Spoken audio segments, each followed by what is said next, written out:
Jadi sebagai gereja Tuhan di muka bumi ini kita dipanggil untuk memiliki cara hidup yang baik di tengah-tengah bangsa bukan Yahudi, supaya apabila mereka memfitnah kamu sebagai orang-orang durjana, mereka dapat melihat dari perbuatan-perbuatanmu yang baik dan memuliakan Allah pada hari Ia melawat mereka. 1 Petrus 2 ayat 12. Jadi masalahnya seringkali gereja lupa akan tugas dan pergumulannya. Gereja lupa bahwa ia dipanggil untuk mewujudkan perbuatan-perbuatan baik di dunia ini. Sebaliknya ada gereja yang sibuk bertengkar di dalam dan kemudian terjadi saling berebut kekuasaan, yaitu anak-anak ibu di dalamnya ingin menjadi pemimpin dan penguasa. Gereja terbelah dan akibatnya muncullah gereja yang baru semata-mata hasil perpecahan.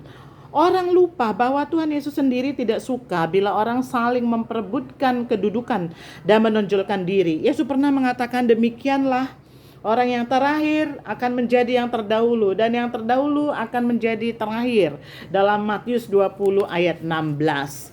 Jadi anak-anak kabar baik yang dikasihi Tuhan, ada pula gereja yang tidak peduli terhadap masyarakat di lingkungannya karena mereka ternyata memeluk agama yang sama dan bahkan memusuhinya. Terhadap keadaan yang Tuhan Yesus justru mengajarkan, apabila kamu mengasihi orang yang mengasihi kamu, apakah upahmu? Bukankah pemungut cukai juga berbuat demikian? Dan apabila kamu hanya memberi salam kepada saudara-saudaramu saja, apakah hak lebih daripada perbuatan orang lain? Bukankah orang yang tidak mengenal Allah pun berbuat demikian? Karena itu haruslah kamu sempurna, sama seperti Bapamu di surga adalah sempurna. Matius 5 ayat 46 sampai 48. Versi modern dari ucapan berbahagia yang Tuhan Yesus sampaikan dalam khotbahnya di bukit adalah perintah yang paradoks yang ditulis Ken M. Cates, seorang aktivis mahasiswa tahun 1968, yang isinya, orang seringkali tidak logis, tidak masuk akal dan egois, tetaplah kasihi mereka. Bila engkau berbuat baik, orang menuduhmu egois atau mempunyai motif tersembunyi, tetaplah berbuat baik. Bila berhasil, engkau mendapatkan teman-teman palsu dan musuh sejati, tetaplah mencari keberhasilan. Kebaikan yang kamu lakukan hari ini akan dilupakan besok. Tetaplah lakukan kebaikan. Kejujuran dan keterbukaan membuat engkau rentan. Tetaplah tindak jujur dan terbuka. Jadi anak-anak kabar baik yang dikasihi Tuhan, pada kesempatan kali ini, orang-orang yang paling besar dengan gagasan paling besar dapat dihancurkan oleh orang masyarakat yang paling kecil dengan pikiran yang paling kecil. Tetaplah berpikir besar. Orang membela para pecundang namun hanya mengikuti para pemenang. Tetaplah bela para pencundang. Apa yang engkau bangun bertahun-tahun dapat dihancurkan dalam semalam. Tetaplah membangun. Orang yang membutuhkan pertolongan namun mungkin akan menyerangmu bila kau ditolong. Bila kau tolong, tetaplah menolong mereka. Berikan yang terbaik padamu, kepada dunia, dan engkau akan ditentang sebagai balasannya. Tetaplah berikan yang terbaik yang engkau miliki. Anak-anak kabar baik yang dikasihi Tuhan, jadi kesimpulannya, pergumulan yang terutama diungkapkan di sini tadi didasarkan pada pemahaman mengenai keberadaan orang Kristen sebagai warga kerajaan surga yang menuntut kita hidup dengan nilai-nilai yang sering kali berbeda dengan nilai-nilai yang ditawarkan oleh dunia. Perlu dicatat di sini bahwa nilai-nilai dunia tidak semuanya buruk. Kita mengakui bahwa ada hal-hal yang baik ditawarkan oleh dunia. Ada pengaruh perkembangan teknologi terhadap perkembangan iman kita, baik ada secara positif maupun secara negatif. Yang secara positif, kemajuan dan pelayanan kesehatan misalnya sangat membantu dalam meningkatkan kualitas hidup manusia. Kemajuan teknologi pun memberikan sumbangan positif dalam hidup manusia. Penggunaan kartu kredit misalnya dapat mencegah berbagai praktik korupsi karena semua transaksi dengan terang benderang, sehingga orang tidak menerima suap tanpa dapat ditelusuri lewat komputer dan lain-lainnya. Terbukti sangat menolong. Yang baru-baru ini dimanfaatkan oleh pemilihan Presiden Indonesia pada tahun 2014 dengan catatan yang langsung diunggah, dimasukkan dalam internet. Orang tidak dapat mengubah lebih lagi data-data yang sudah masuk, sehingga kecurangan dapat sangat diminimalkan. Pengaruh perkembangan teknologi terhadap perkembangan iman kita secara negatif pun ada. Banyak ditentang oleh kelompok fundamentalis yang menganggap hal itu sebagai ciptaan iblis katanya. Teknologi komunikasi dapat dipergunakan untuk hal-hal negatif. Misalnya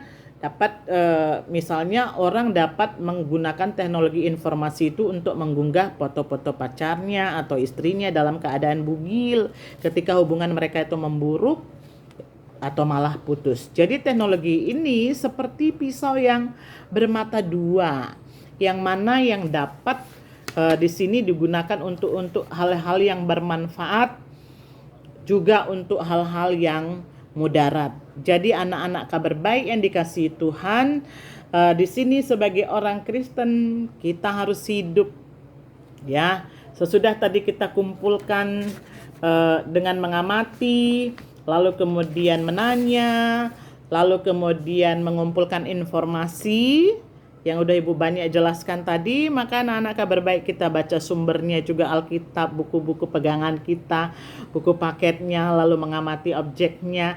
Maka sekarang kita mengasosiasikan juga, udah kita olah informasi, lalu di sini kita anak-anak kabar baik dituntut kelima langkah berikutnya adalah mengkomunikasikan. Bagaimanakah orang Kristen itu hidup dalam dua kewarganegaraannya, warga negara di tempat kita tinggal, warga negara kerajaan surga dua nih.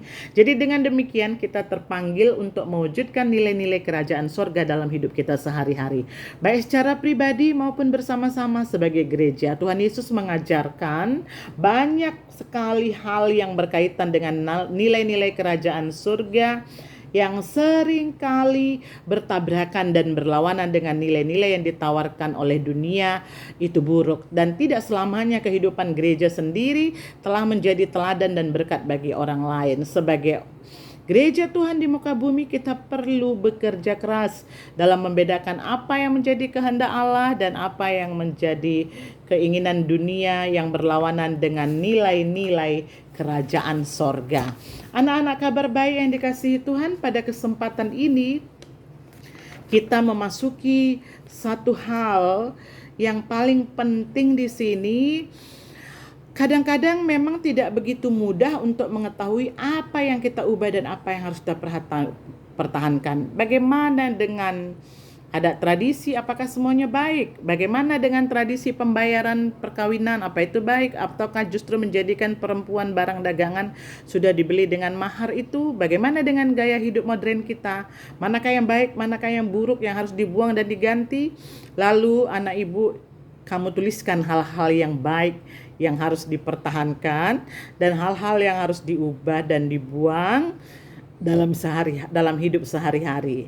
Ada begitu banyak tantangan yang dihadapi gereja dalam hidupnya di dunia ini. Kadang-kadang tantangan itu berat sehingga pada akhirnya gereja memutuskan untuk ikut melakukannya. Ibu tanyakan di sini kepada kamu, apa yang harus dilakukan gereja ketika gereja dianiaya dan orang Kristen dipaksa meninggalkan imannya demi keselamatan nyawanya. Jadi di sini berbagi pengalaman dan pengetahuan tentang apa yang seharusnya dilakukan oleh orang-orang Kristen. Dan ibu juga meminta yang ketiga, yaitu kamu kisahkan sebuah pengambilan keputusan yang kamu lakukan atau tindakan yang mereka sesali, yang kamu sesali, yang telah kamu lakukan dan kamu anggap bertentangan dengan cara hidup seorang warga kerajaan surga. Mengapa kamu melakukan hal itu? Yang keempat, anak ibu di sini, ibu minta pengalaman kamu. Apakah kamu pernah menyaksikan atau mendengar tentang kasus pertikaian di dalam gereja? Apa yang akan mereka lakukan bila mereka sendiri menghadapi hal seperti itu? Nah, ini adalah yang terakhir. Kamu komunikasikan nanti sesudah komunikasi yang tadi ya, lalu kamu komunikasikan dengan menjawab, merespon. Tandanya kamu sudah memahami setelah penggalian pembelajaran kita saat ini. Maka anak ibu yang dikasihi Tuhan, pada kesempatan kali ini juga ibu mau sampaikan kepada kamu bahwa apa yang telah disebutkan tadi dalam pembelajaran kita hari ini, maka ada penilaian yang lain nantinya dapat kamu lihat bagaimana inti pembelajaran ini diungkapkan mengenai keberadaan orang Kristen sebagai orang sebagai warga kerajaan surga menuntut kita hidup dengan nilai-nilai yang seringkali berbeda dengan nilai-nilai yang ditawarkan oleh dunia, maka Ibu minta kepada kalian soal yang kelima, yaitu dalam Matius 5 ayat 3 sampai 12 itu dicatat dalam buku tugasnya ya. Maka Ibu, pada kesempatan kali ini puji syukur pembelajaran ini dapat disampaikan, maka kita akhiri dengan doa bersama seperti yang mana doa hari ini ditulis oleh John Bird, seorang penulis doa dari Wales, Inggris. Mari kita mulai berdoa. Berkatilah tangan-tangan yang menghadirkan keutuhan bagi kehidupan yang didera oleh penyakit. Berkatilah orang-orang kudus yang ada di tempat-tempat yang menyedihkan dan kehilangan pengharapan, yang menghadirkan pengharapan. Berkatilah orang-orang Kristen yang setiap hari menghadapi perlawanan dalam menghadirkan kesaksian yang setia. Berkatilah kemurahan hati mereka yang kaya dan berkuasa karena mereka mau mengingat orang lain. Berkatilah para pembawa damai yang bekerja di tempat-tempat yang sering kali berbahaya. Berkatilah para politikus yang baik maupun yang buruk untuk semua keputusan yang mempengaruhi kami semua. Berkatilah kata-kata dan tindakan kami sementara kami menghadirkan terang-Mu di tempat-tempat yang diliputi kegelapan. Berkatilah anak-anak-Mu siapapun yang mereka dengan kehangatan kasih dan anugerah-Mu. Dalam nama Yesus Kristus Tuhan kami. Amin. Terima kasih. Dalam pertemuan ini Tuhan memberkati anak-anak Kabar Baik penuh sukacita dalam pembelajaran ini. Selamat pagi, shalom. Sampai ketemu lagi untuk esok hari. Shalom.